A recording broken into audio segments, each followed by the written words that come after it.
वो सुर्ख आंखें। मैंने कभी ऐसा परिंदा नहीं देखा था। उसका सारा बदन काले बालों से भरा हुआ था। उसकी सुर्ख आंखें देखकर मैंने दहशत के मारे भागना शुरू कर दिया। आयत अल कुर्सी का वर्द मेरी ज़बान पर जारी था और आंखें आंसुओं से लबरेज। दिसंबर का महीना चल रहा था। सर्दियां अपने जोबन पर थीं। दूर दूर तक हर चीज ने सफेद चादर तान रखी थी। अभी भी बर्फ रुई की मानिंद गिर रही थी। वक्फा वक्फा से देवदार के दरख्तों की शाखें चटकने की आवाजें सुनाई दे रही थी। गहरी खामोशी रूतक में सनसनी पैदा कर रही थी। मिट्टी का कुशादा कमरा जिसके बीचों बीच जलती लकड़ियों का इल्ला दहक रहा था और उसके इर्द गिर्द हम सब दादी को घेरे में लिए बैठे थे। दादी अम्मा नजरें दहकती लकड़ियों पर जमाए माजी के सफ़ों की वरत गर्दानी कर रही थी। कुछ देर बाद गला खनकरती हुई गोया हुई, ये इस वक्त का वाकया है जब पानी की किल्लत के बाइस में और सनोबर आपा सहरी के वक्त पानी भरने जाते थे। सनोबर आपा मुझसे उम्र में काफ़ी बड़ी थी। सनोबर आपा कभी अजान से पहले और कभी अजान के फौरन बाद पानी भरने के बर्तन लिए आती और हमारे घर की दीवार पर बर्तन से ज़रबे लगाती। चूंकि मेरा बिस्तर दीवार के साथ होता इसलिए मैं फौरन अलिफाटे जाती, अपने बर्तन अलिफाटेती और बाहर आ जाती। हर तरफ गहरा अंधेरा छाया होता था और गीदड़ों की दिलखराश आवाज़ दिल झंझोड़ देती थी। दिल में ढेरों खौफ लिए हम सहज सहज कर कदम बढ़ाए जाते थे घर। तो चूंकि इस ज़माना में आका दाका ही मौजूद होते थे और हमें पानी लाने के लिए तवील मुसाफत तय करनी पड़ती थी। झाड़ियों में थोड़ी सी हलचल होती तो हमारा दिल अलिफाचेल के हक में आन पहुंचता। सनोबर आपा काफ़ी मजबूत असाब की मालिक थी, जबकि मैं काफ़ी डरपोक वाक़ई हुई थी। पानी लाना मेरी मजबूरी थी क्योंकि घर में एक बूढ़ी सास थी और 3 बच्चे, मेरी एक बेटी और 2 बेटे। शौहर तो रोजी रोटी कमाने के सिलसिले में बाहर निकलते तो महीनों बाद ही वापस लौटते थे।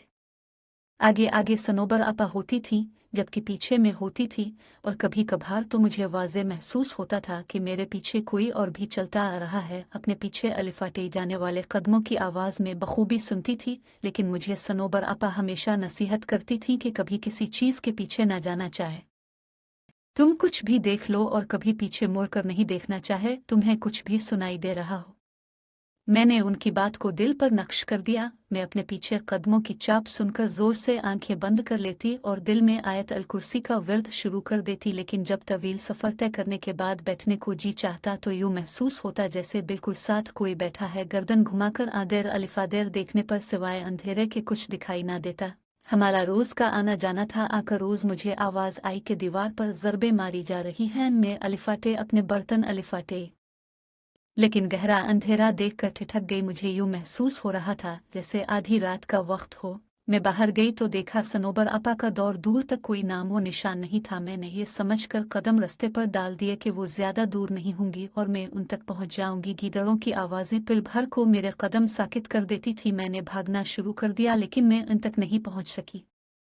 बिगड़े तनफ़ुस के साथ मैंने मुसाफत तय की और जाए वकुआ पहुंचकर मेरे अंदर तक सनसनी दौड़ गई। सनोबर आपा वहां मौजूद नहीं थी। मैं थोड़ा ऊपर खड़ी थी और नीचे देखा जहां पानी का कुनवा था। ऐसा महसूस हो रहा था कि कोई पानी के डोल एक के बाद दीगरे अपने ऊपर बहा रहा हो। मैंने नीचे जाना ज़रूरी ना समझा और पानी का डोल अलिफाल्टा कर उस पर बैठ गई। लेकिन थोड़ी देर बैठने के बाद भी पानी की आवाज़ बदस्तूर आ रही थी। मुझे अजीब व गरीब ख्यालात आ रहे थे और पानी की आवाज़ से अजीब सा खौफ महसूस हो रहा था।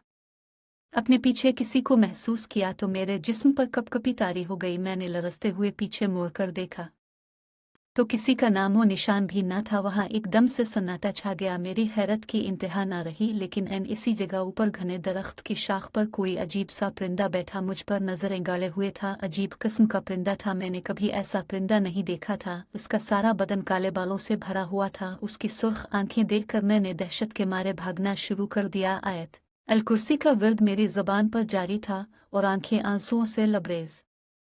मैंने 1 मिनट के लिए भी रास्ता में राकना मुनासिब नहीं समझा और अपने घर के पास पहुंचकर दरवाजे की तरफ हाथ बढ़ाया ही था कि इसी वक्त सनोबर आपा अपने घर का दरवाज़ा खोलकर बाहर निकल आए। उनके पास डोल भी थे और मैं दरवाज़ा का पिट खोलना चाह रही थी लेकिन अपना तवाज़ुन बरकरार न रख सकी और बेहोश हो गई।